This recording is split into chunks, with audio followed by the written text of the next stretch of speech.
गुरुदेव के चरणों में कोटि कोटि वंदन। गुरुदेव, लेडीज शमशान घाट क्यों नहीं जाना? देखो महाराज, इसके बहुत सारे कारण हैं जी। सब कारण बताने जाओ तो फिर वही टाइम आ जाएगा जो असली टाइम है। फिर भी उस जमाने से, अभी ऐसा बोलूं तो अच्छा नहीं लगे, लेकिन पहले कहते थे कि स्त्रियां कोमल हृदय होती है। आजकल तो स्त्री कैसी है वो आप जानो ना, आप व्यवस्था। लेकिन पहले जमाने में ये भूत पिचाच ये बातों से स्त्री ज़्यादा डरती थी।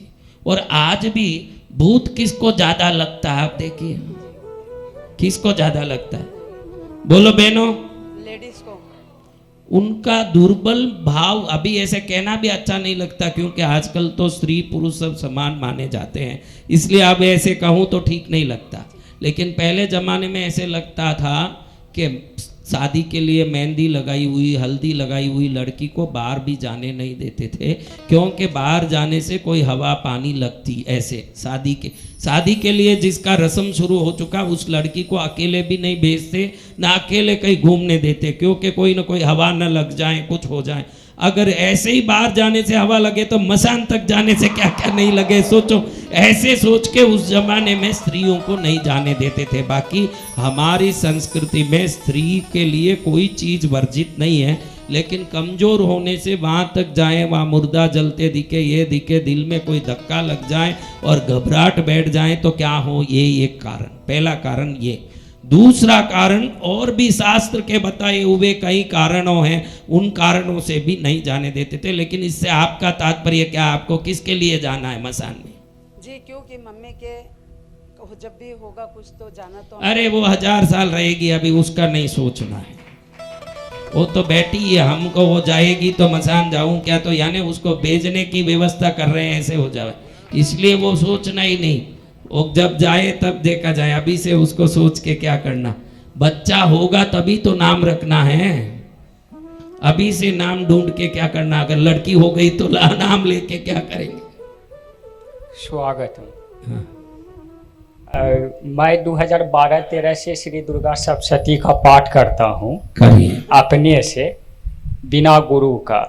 तो कभी कभी मेरी माता बहन को चिंता होता है कि मतलब दिन से लेकर रात तक 12-1 बजे तक हम पूजा में बैठे रह जाते हैं, तो इससे कोई नकारात्मक प्रभाव तो नहीं पड़ेगा?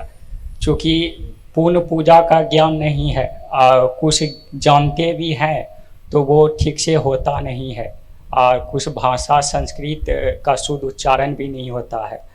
तो क्या हमको पूजा करते रहना चाहिए? एक उचित समय तक थोड़ा करना चाहिए, अच्छे से मार्गदर्शन लेके। देखो, बादाम 5 खाएं और भुस्सा भोरा भर के खाएं, किसमें शक्ति होगी? 5 खाने में। तो गुरु से मार्गदर्शन लेके थोड़ा सा किया हुआ आराधना बादाम की तरह होता है, न मन मर्जी से किया हुआ भुस्से की तरह होता है, भले बोरा भर भर के खाओ। इसलिए गुरु से मार्गदर्शन लेके करना ही उचित है, क्योंकि बहुत लंबा चौड़ा हम कर रहे हैं, उसका कोई फल नहीं दिख रहा है, तो उसका अर्थ है कि हमारा करना सही नहीं है। जब गुरु के मार्गदर्शन से करेंगे तो देखो भाई, हम आग लगाने के लिए सूर्य के नीचे रुई रख देंगे, 1000 साल तक रखे रहेंगे, या कोई चिंगारी थोड़ी सी उस रुई में लगा देंगे, कौन सा सही है भाई? तो गुरु की दीक्षा चिंगारी है जो तुरंत रुई को जलाएगी। इसलिए गुरु मार्गदर्शन से ही करना। और लंबा चौड़ा करने से तो इन सब का समय होता है, एक निर्धारित समय के बाद असमय कुसमय में करने से बहुत दुविधाएं उत्पन्न होती है, इसलिए वो नहीं करना चाहिए।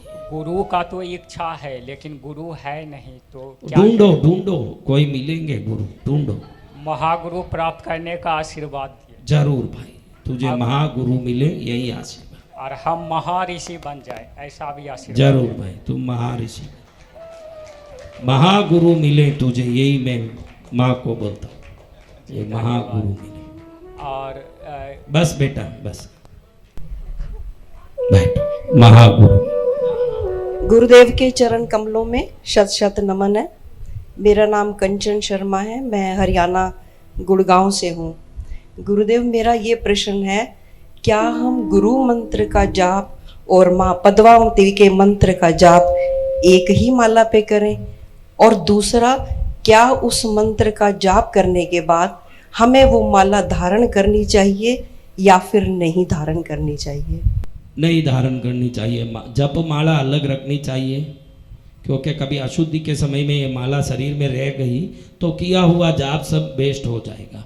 और दोनों माला अलग अलग ही रखनी चाहिए, 2 गोमुखी 2 माला। गुरु मंत्र का अलग से जाप करें और पद्मावती का मंत्र अलग से जाप करें। क्या गुरुदेव ये माला हमारी कौन सी अलग अलग ही होनी चाहिए या पद्मावती का सबसे विशेष है मूंगे की माला। मूंगे की माला? हाँ, उसमें करनी चाहिए पद्मा।